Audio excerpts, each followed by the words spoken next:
Hello. Welcome on back to my channel. I hope you all are doing well. With us today, I have my good friends Michael and Juliet, and together we're going to bring it back to the basics and create a timeless glam that I think y'all will enjoy. So without further ado, if you want to learn how I created this look right here, then keep on watching. So to begin, I'm using the Wishful Thirst Trap Juice to prep Juliet's skin with. This contains hyaluronic acid and peptides that are going to work to hydrate the skin and give it that drink of moisture, which will allow for the makeup to apply beautifully. It's a thinner consistency, so it's a great option for those of you who don't like wearing heavy creams, but there's still enough substance to it where it leaves behind a slightly like a slightly tacky finish, which is great for foundation and powders. The foundation I'm using today is the Shiseido Synchro Skin Radiant Lifting Foundation in the shade Birch, and I'm applying this on with a beauty sponge. This is also on the hydrating side. It's one of my favorite foundations of all time, which is why you see me use it all of the time. It just looks incredible on the skin. The coverage can be built up. It looks just as good at the end of the day as it does when you first apply it, and overall, just a really, really good, reliable foundation.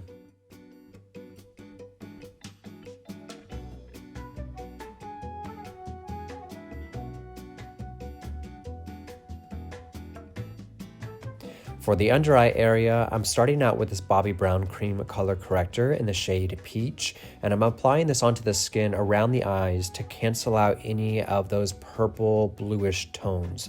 I'm applying it on with the brush before you see me tap it in with my finger. You'll notice that it's not an overly dramatic, bright orange red, right? It's a subtle peachy salmon tone that is all we need to cancel out those undertones. Then I'm taking the Too Faced Born This Way concealer in the shade Porcelain and applying this right on top with that same brush before you see me begin blending this in with the makeup sponge. Now here's the thing.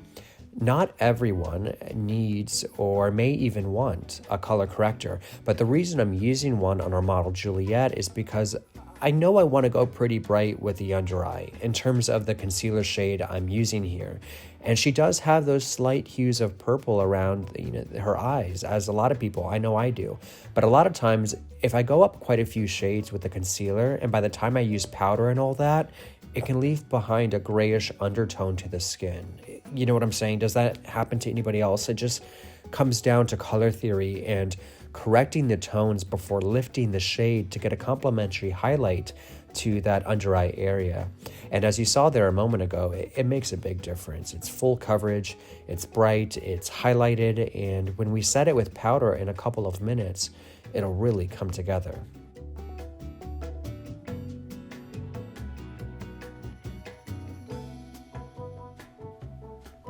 Before we use powders, I'm going to use this Juvia's Place I Am Magic Concealer to contour with. This is in the shade 8. I applied some to the back of my hand before saturating the bristles of this brush into the pigment and applying it on. Notice here, I'm taking my time blending this in, little by little, into the areas of the face I want to add warmth and dimension to, such as the hollows of the cheekbones, beneath the jawline, the perimeter of the forehead, and just a tad bit below the nose and chin.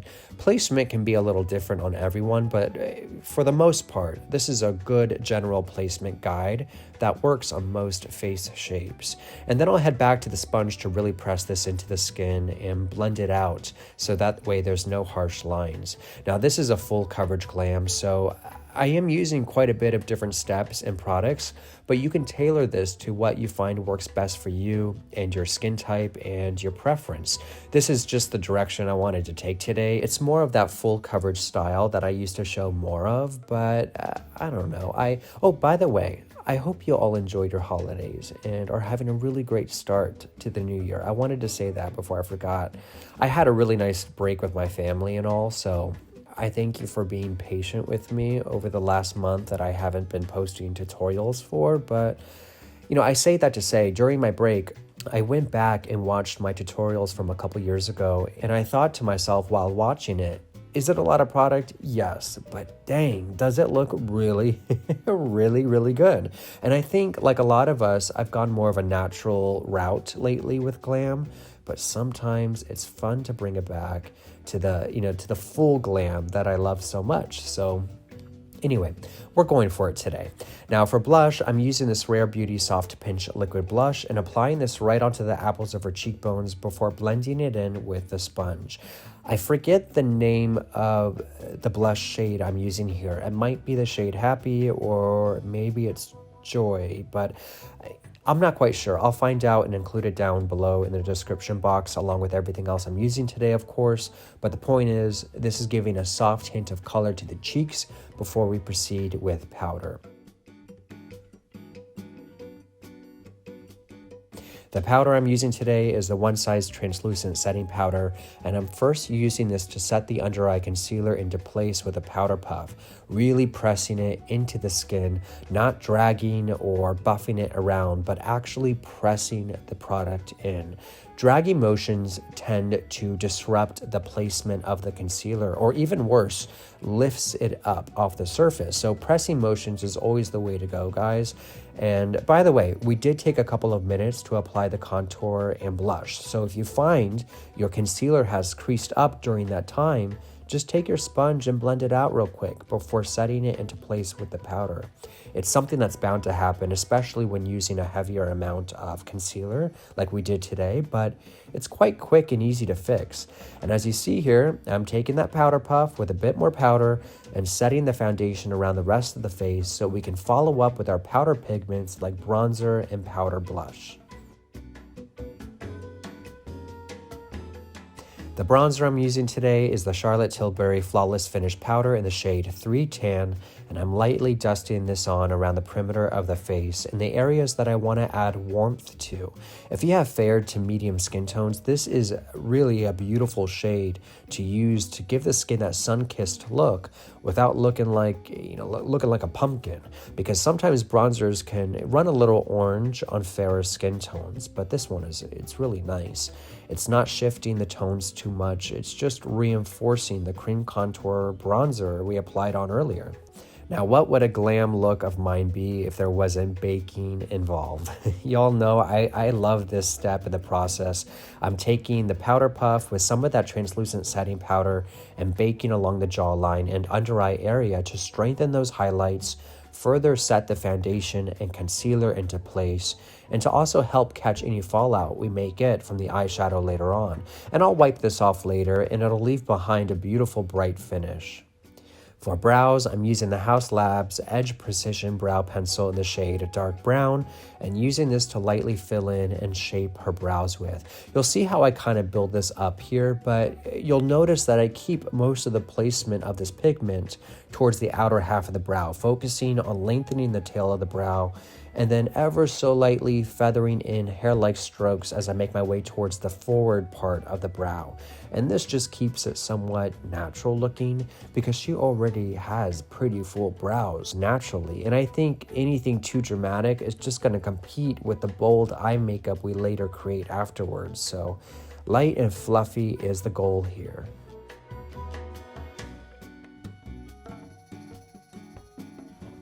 Once I complete the other brow off camera, I'm taking this Benefit Clear Brow Gel and running this through the brow hairs to set them into place and to give it that polished, clean finish. Nothing too wild, just enough to finish the soft brow look. Now, when we set the concealer with powder earlier, I didn't apply any onto the upper eyelid. So because there's creasing, I'm using my finger to tap and blend that out before setting it into place with our setting powder. And this will assure that the eyeshadows we later use go on without any issues.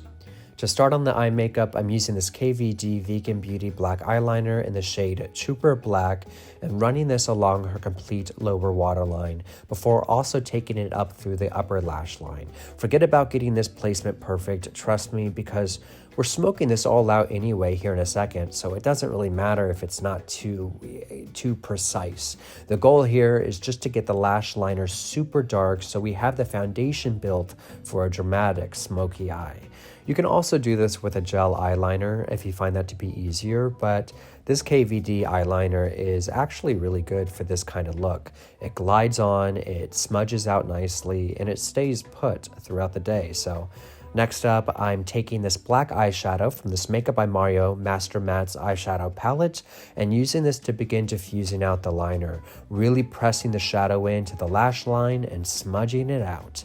This not only begins the smoky effect we're trying to achieve today, but it also intensifies the black eyeliner and further sets it into place. I get a lot of questions asking how I get eyeliner to stay into place all day, and I believe it comes down to setting it with powder eyeshadow. It makes a huge difference, and in my opinion, it gets the eyeliner to become the most long-wearing. So anyway, once we've smudged out the liner, I'm using this grayish tone here from the same eyeshadow palette to further diffuse out the eye makeup. This is what's going to give it that smoky drama, but while still remaining soft and wearable. For a dark smoky eye, you don't have to apply a heavy amount of black eyeshadow all across the lid. You know what I mean? You can play around with, some of those beautiful grays and mauve tones to create that dramatic, sultry look while still remaining approachable. And should you want to intensify it and play around with the shape, you can take a bit of that black eyeshadow to further smoke out the liner and elongate the eye shape, which is what I've done here. Now for lashes, I'm using this Buxom Lash Volumizing Mascara and running a generous coat of this to her top and bottom lashes. I was starting to run short on time here, so we had to finish up hair on camera. Well, I say we as if I helped, but the hair was done by my friend Michael. He's an incredibly talented hairstylist, and he whipped up this sleek hairstyle on the spot. I'll include his socials down below. Check him out if you can, show him some love, but yeah, this is usually how I'm doing makeup on a job anyways. The hair's being styled at the same time, and there's, 100 different things happening, and I love the chaos of it all. So next, I'm applying this MAC powder blush in the shade Pink Swoon and dusting this onto the apples of the cheeks to give them a touch more color. And I want to say, I did add lashes real quick off camera. For the life of me, I cannot remember which ones they are, but I will be scavenging throughout the trash to find that packaging, and I'll include the details down below. Nonetheless, it was a last-minute decision to add them on. I think this was a nice touch to the eye makeup. For highlighter, I'm using this Makeup Forever Pro Fusion highlighter and applying this onto the areas of the face I want to add some glow to, such as the high points of her cheek and brow bone, and down the center of her nose and Cupid's bow. For the cheeks, I do enjoy applying this on with an eyeshadow brush because it allows for us to have a bit more control than, let's say, a big face brush. Because with a smaller brush, we can really get in there and pinpoint the placement of this product. For lips, I'm starting out with this Anastasia Beverly Hills liquid lipstick in the shade On Mute and using this in place of a lip liner today by tracing this onto the borders of her lips with. I did start out with a standard pencil liner, but for some reason, a liquid lipstick has always been quicker and easier for me, and I just didn't have the time to go back and forth today with a pencil trying to perfect the lip shape and all. And honestly, I find a good liquid lipstick usually lasts longer than a pencil anyway, so it's a win-win. To give this a glossy finish, I'm using this Anastasia Beverly Hills lip gloss in the shade Soft Pink and applying this right on top. I actually think the matte finish was really nice too, but y'all know me, I can't resist a good gloss. I think it elevates the look, makes it more glam, makes the lips look hydrated and plump, and it's easy to touch up with and reapply throughout the day. So when in doubt, gloss it out. Now, once I'm done here, I'm going to finish off with a MAC Stay Over Fix Plus spray to set and lock this makeup into place, which makes this the final step in how we created this dramatic glam on my naturally beautiful friend.